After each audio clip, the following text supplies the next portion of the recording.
Hey guys, we have the JBL Quantum 100 gaming headset, and in this video I want to show you how to replace the ear pads on these headsets.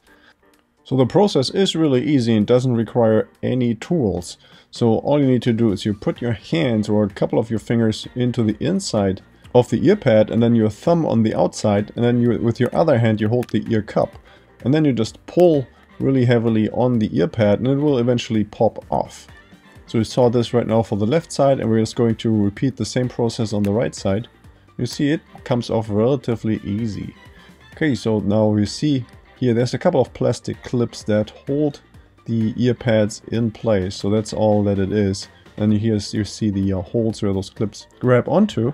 And then reinstalling the new ear pads is just as easy. All we have to do is line up the new ear pad with the housing and then just press firmly and push all the clips back into those holes, and we're already done.